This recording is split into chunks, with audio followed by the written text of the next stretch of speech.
All right, we are continuing with God and human beings. What is God like? And we're talking about the doctrine of the attributes of God. And last week we talked a little bit, and we read Guthrie's section on the living personal God.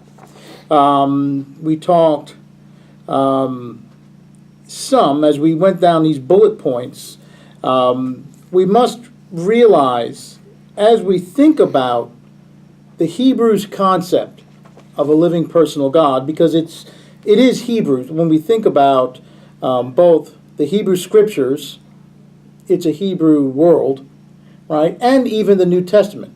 The majority of it is written by Jews. And so their culture, their worldview is going to shade everything about their concept of what God is like. So, one, we have to think about a patriarchal society and some, right? So, and this is not just the biblical writers. This rolls, of course, into Christendom, into Europe. We think about the rule or the governance of the church. It has been dominated by men for the majority of its existence. We are now seeing a shift, at least within the mainline Protestant churches. When I was in Columbia, I want to say when I entered Columbia, that was 2002. I can't remember if it was even man to woman ratio, but it was either when I left or right towards as I was leaving. The ratio, it was more women at Columbia than there were men. So it is happening.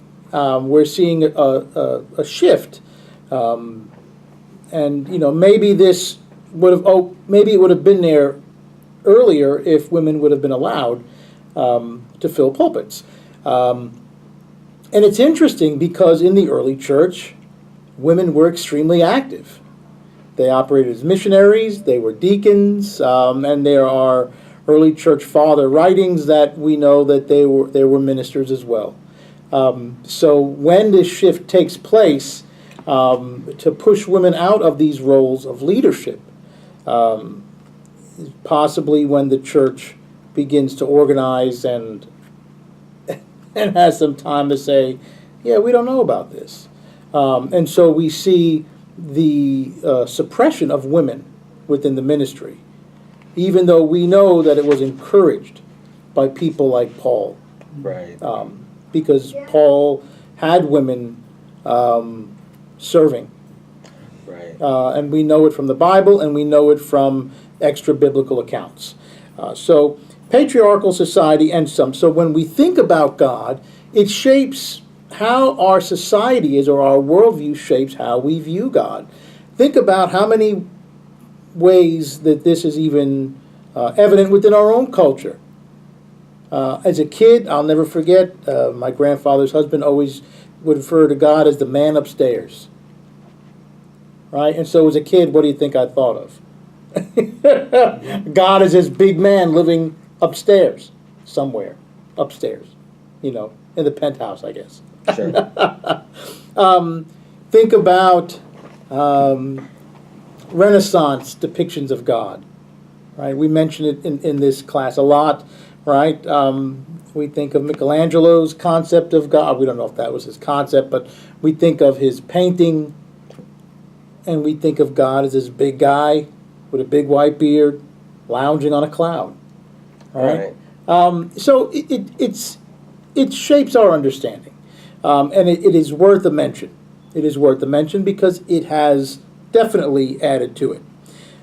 The second point is we make God in the image of a human being. We do. We would like to have God do what we want, right? So within our own limitations, many times we try to push that on God, right? And so the concept of humanity is made in the image of God many times gets turned around because we want God to be what we want God to be. And it doesn't work that way. But this is a pitfall. And I'm not pointing any fingers. I think that many of us have done this on different occasions, on various occasions. We pigeonhole. We want God to be standing for us, right? If God is for me, then God is definitely not for you. So we try to place God in this image of a human. And I think sometimes the trip up is Jesus of Nazareth. I think we say, well, Jesus was here. We can picture Jesus as a human. And so we push God in our image, even though it was the opposite, right? It's God coming to earth incarnate, so God can gain a better idea of what it's like to be a human, and for us to be able to have this connection. It's a two-way street. But it doesn't mean that God is created in our image, right? God chose to come as a human, right?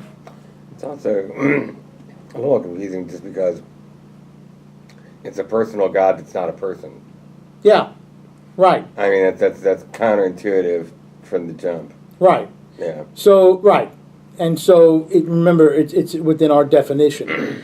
And when we talked about, I want to say it was 2 to 3 weeks ago, it all blurs together. Mm-hmm. When we were talking about the Trinity, that the persons, it's not so much like a corporal, right? But it's the, almost like attributes of a person. Right. And we'll talk about that, I think, in the fourth point. So 3, we have tried to understand God in intellectual categories being impersonal. We talked last week about the deist, right?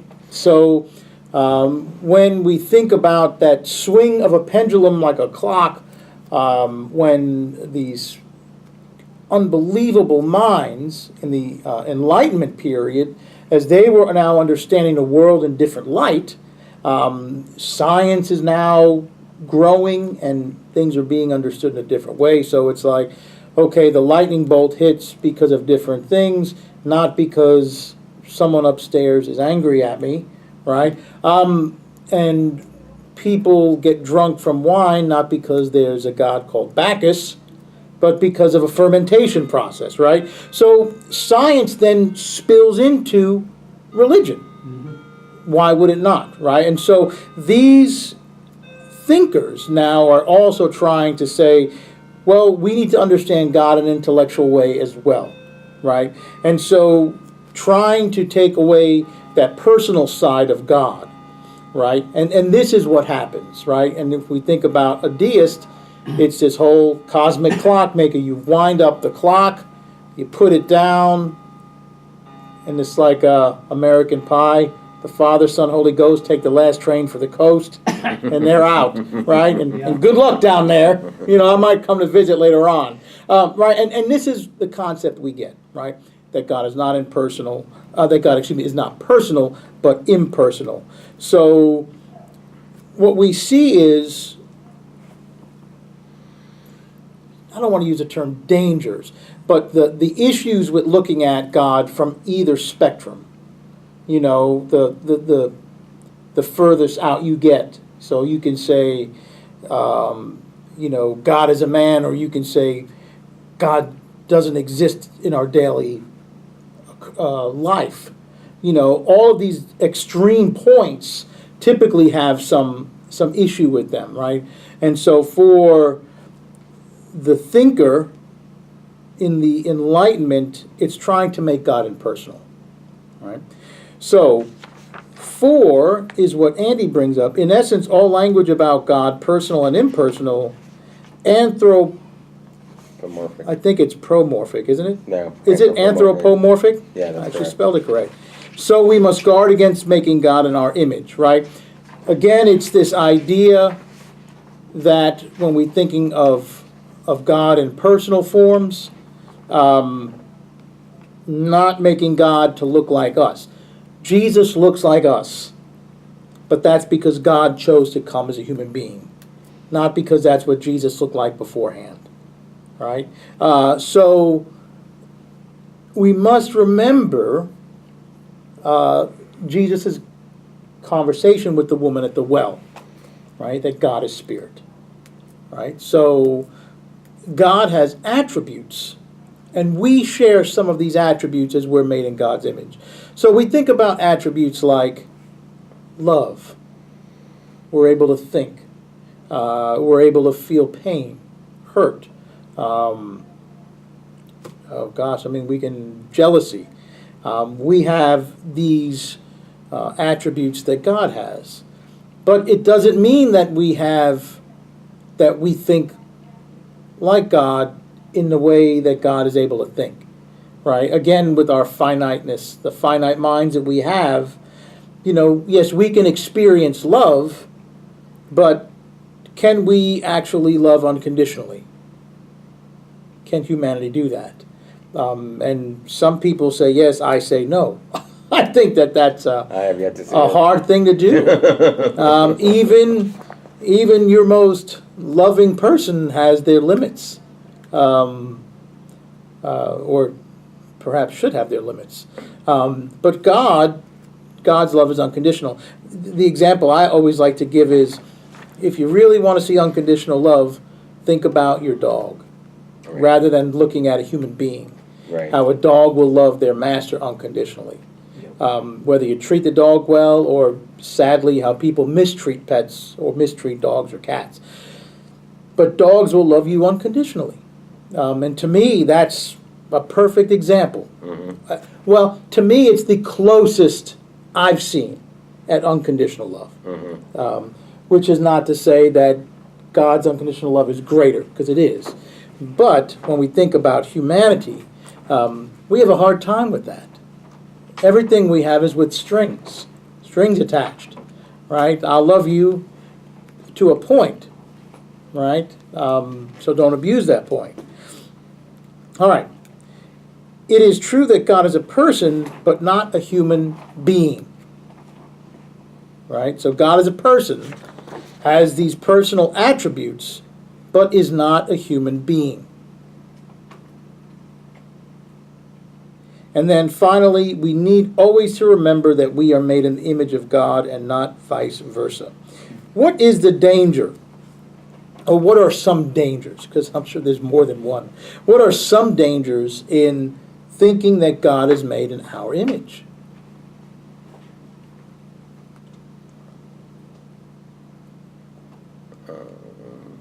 And I'm thinking I'm not even thinking theological. I'm thinking of practical reasons. That we have dominion over him. Yeah, we have And we dominion know. over God. Yeah, we have the ability to know everything about God. It's limiting.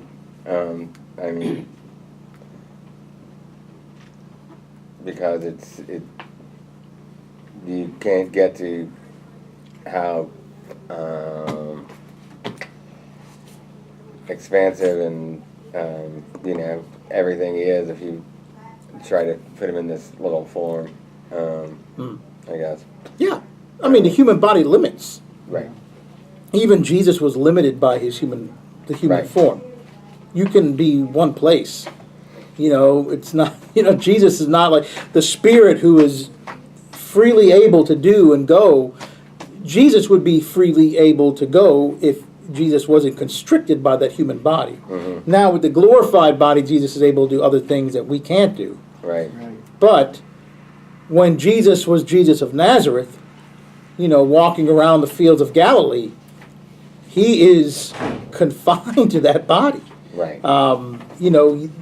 He still was able to do amazing things that others couldn't do. Right. But there's still constraints, right? Think about Europe. Think about as Europe was growing, especially during Christendom, and nations and kings and queens would say, I rule by divine right. Divine right. Yeah, I know what God's thinking, right? God put me here to abuse you and get wealthy. We have seen it throughout history, right? Throughout this brief 2,000-year plus history, that people have done this, right? And it doesn't pan good. People have done what? Thinking of God in their own image. Yeah, Yeah. So, and sometimes it's a theological issue, but sometimes, like I said, it's a practical issue where, again, God is with us, so therefore God cannot be with you. We know what God's thinking. We see it within our own culture. The hurricane hit New Orleans because of New Orleans' sins. Well, that's true. Well, my thing is like, really? I'm like, so when God came to your house last night and sat down at your coffee table and talked to you about that, I was like, wow, that's wild, and none of us had that information. I was told that was why the hurricane hit New Orleans. Oh yeah, we hear it all the time. You can say New Orleans. You can look at natural disasters, and you can look at man-made disasters, right? You can say 9/11, or you can go back and say, Pearl Harbor, right? And I'm sure you will find individuals who will put these things and blame them on something theological, right? It's no different than if we would say, the devil made me do it, and not taking responsibility for one's own actions. So again, making God in our image is very dangerous. It could be on the small scale of a theological issue, or it can be on the scale of now people are getting hurt, both emotionally and sometimes physically. All right. The loving God of sovereign majesty. Because we are Presbyterians, we deal with these big words like God's sovereignty. And we're going to talk about that. This? Yeah. And I'm going to The read. one we're working on today. I don't know, what does it say? It says section 6. Yeah. Part 2. Mm-hmm. Yeah, that's the one. All right. It says section, 6. oh. It Yeah. says section 6. Correct. Is that section 6? Yes. Yeah. Mine says section VI. I went to school with her. With Vi? Yeah. You could tell I did a lot of studies in ancient Roman history. I like Roman numerals. Plus in the crosswords, they always have, addition or subtraction or even multiplication examples, and I moved pretty quick through them, so I don't know, maybe I would have made a good Roman, I guess. All right, and this comes from Guthrie's book on page 101. What kind of living person is God? God is not a great heavenly tyrant who threatens and terrifies us with arbitrary, unpredictable divine power that may be for or against us. Nor is God a great heavenly granddaddy or grandmother who does everything for us and makes our lives smooth, painless, and easy, with expecting or demanding anything of us. Both these gods are dead idols. But both these figments of our imagination have an element of truth in them. The Bible tells us two things about the living and true God. On the one hand, this God is in fact infinite, almighty, omnipresent, omniscient, beyond the greatest and highest we can imagine. On the other hand, this God is also a God who draws near to us in an intimate way as a loving parent to a child, or as one who wants to be our friend and companion. God is neither heavenly tyrant nor heavenly grandparent, nor a combination of both. But God is, in fact, far above us, yet with us, distant yet near, mysterious yet familiar, powerful yet loving, loving yet powerful, both at the same time. All right? So when Guthrie looks at this, he talks, remember we talked last week about burying these ideas about God, right? Or killing off these ideas of God that are false, right? So, one, God is not this tyrant in the sky, right? God is going to get you, right? It's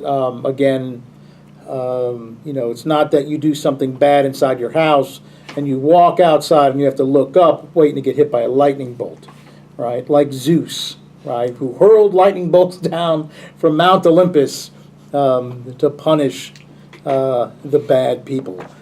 Nor is God like a grandparent, right?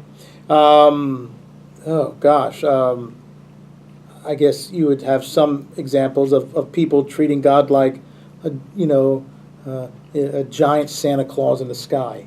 Mhm. I want this, so therefore give it to me.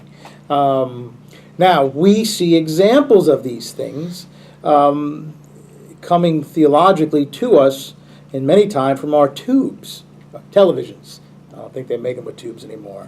Sure. So we used to just call it the tube. But The kids big would tube. look at you like, what's a tube? But we think about this prosperity gospel that has seeped and almost like a virus infected, and it infects even mainline denominations, right? So we are not, what's the term I'm looking for, impervious?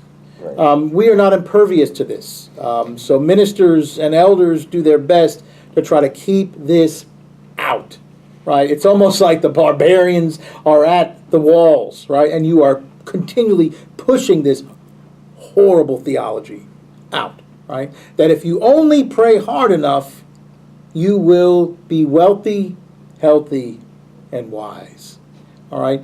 I cannot stress to you as a minister how horrible that theological interpretation is. Bad things still happen to good people. People still lose loved ones in accidents. And you cannot tell these people, well, you didn't pray hard enough. That's horrible. And yet, this theology is out there.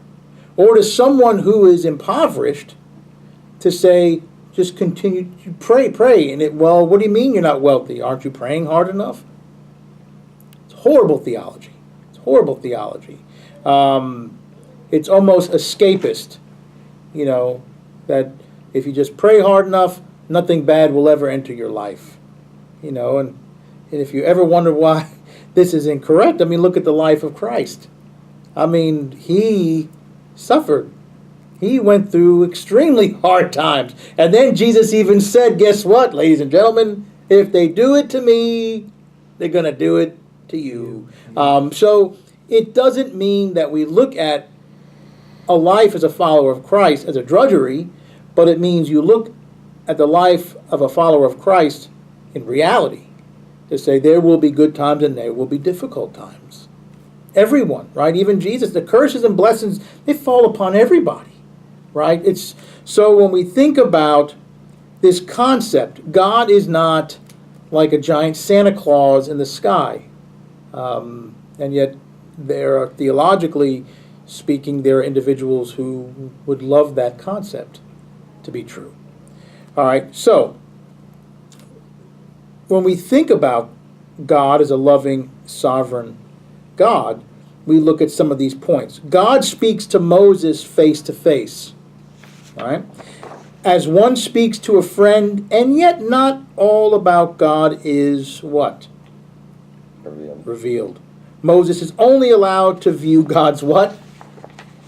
Backside. God's backside. And that's a great portion out of Exodus. Remember, God's like, all right, I'm going to run by you really quick.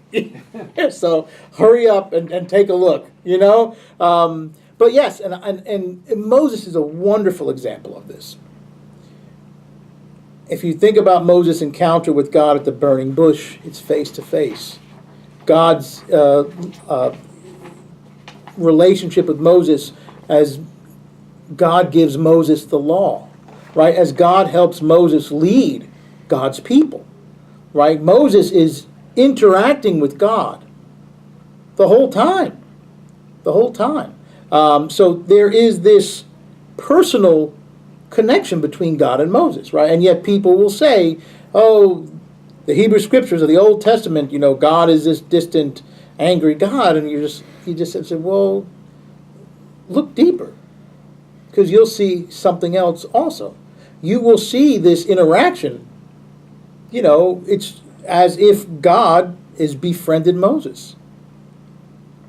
Right? There are a lot of misconceptions that come to us from the Hebrew Scriptures. It's just like also saying God never changes God's mind.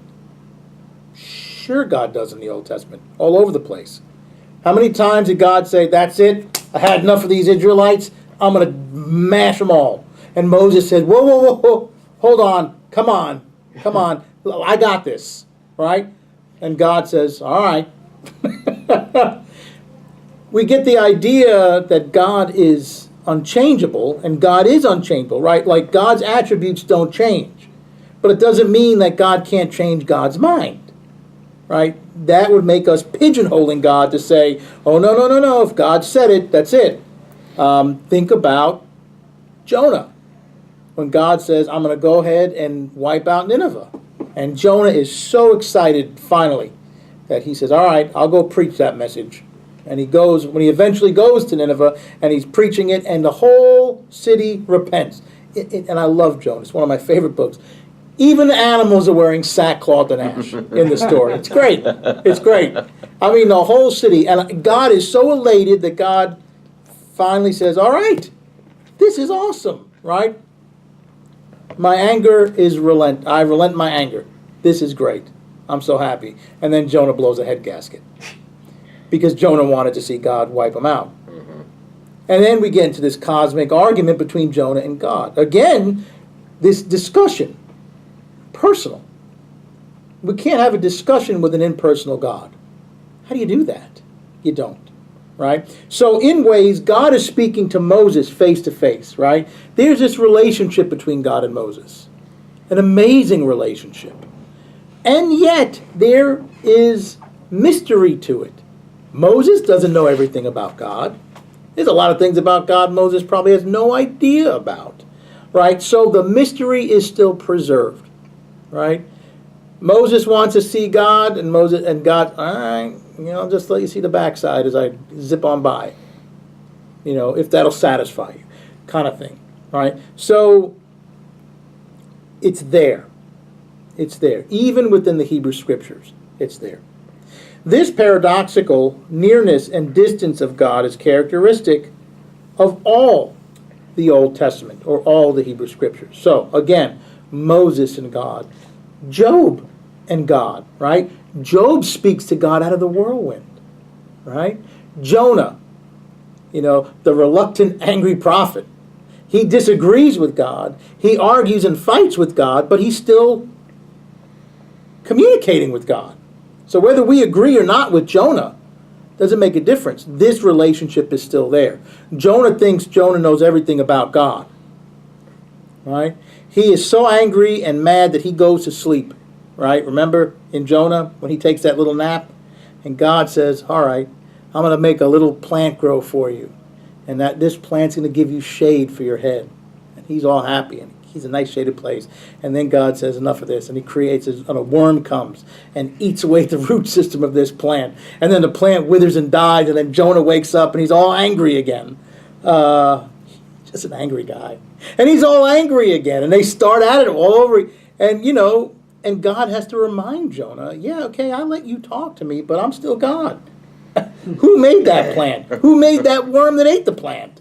Again, remember, right? So there is still this, it's a closeness and it's a distance, right? Abraham, same thing. The patriarchs.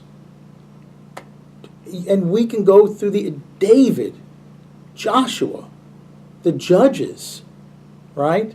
We think about the prophets. It's all there, right? Even through the kings. So we think about this, it's almost like it like a pendulum or like a coin, however you want to think about it, but it's a paradox. It's a closeness and there's a distance, even throughout the Hebrew Scriptures. Now, the same can be said about God in the New Testament. How so? The same way. Closeness and distance. Well, I mean, Jesus refers to him as Abba and whatnot. Yeah. Good. Yeah. So Jesus reinforces this concept of God the Father. Right? Right. Jesus is this closeness. Right? So Jesus is spending time with his apostles. Mary Magdalene, his mom, his siblings. Right? Mary and Martha. I mean, we see this beautiful closeness, and yet there is still a distance. At the end, Jesus says to Mary Magdalene, "Don't touch me.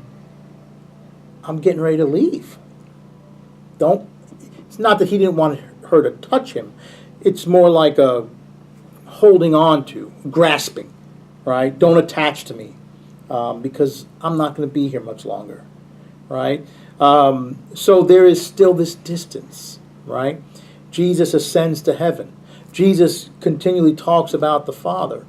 So there is still this mystery. There is still this grand distance, and yet Jesus bridges this gap. So again, there is this closeness, and there is this distance, even within the New Testament.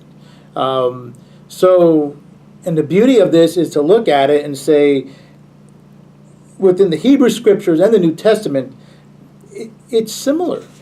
It's similar to our idea that God is close and yet far. We need to emphasize both the personal and important side when we discuss God. So, when we think about God, it's important that we stress the personal side of God. It's important that we stress that when Lazarus died, Jesus wept. It's important to think about Jesus walking with his disciples, laughing, talking, thinking, rebuking. Yeah, he did that a lot. But Get behind me, Satan. exactly. But he is part of this group. He has befriended them, right? The disciples and that handful of women, they are friends with Jesus, right? It's not just that the disciples think of Jesus as Father, and this is why they're so wrecked when he leaves them. They're wrecked because they love him. He is their friend and their leader, right? And this is why they are wrecked about this. So when we think about it, we must stress, whether we're looking at the Hebrew Scriptures or we're looking at the New Testament, that both parts are to be celebrated. That God is the creator of this vast universe, and yet this is the same God who sat down and ate breakfast with his disciples. It's fascinating. Absolutely fascinating.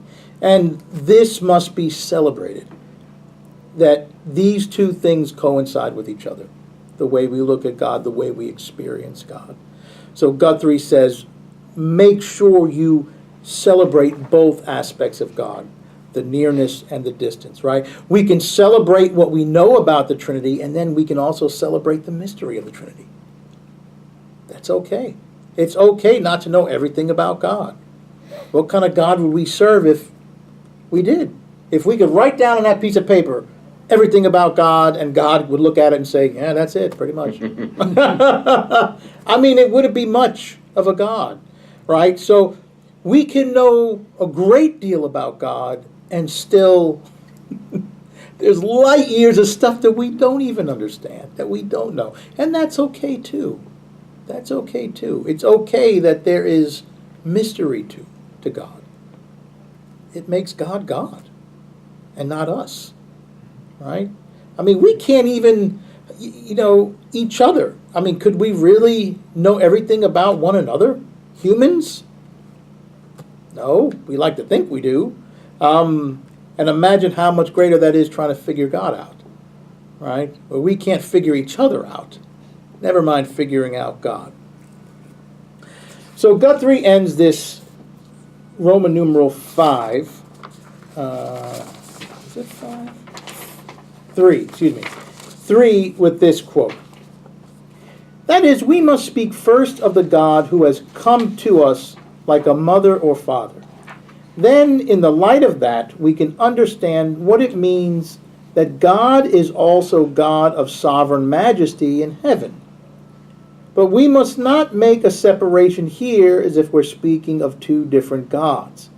The love of God is sovereign and free love, and the sovereign power of God is loving sovereignty and freedom. Right? It's not two gods here, right? It's the one God who is close and is far. And you know, there are some things we do know, some things we can figure out, and some things we can't. And that's okay. And that's okay. All right. Let's see. We do have 3 minutes. You just want to cut it here Seems like a good. rather than start another section? All right. Any questions before I release you to the world? All right. Thank you.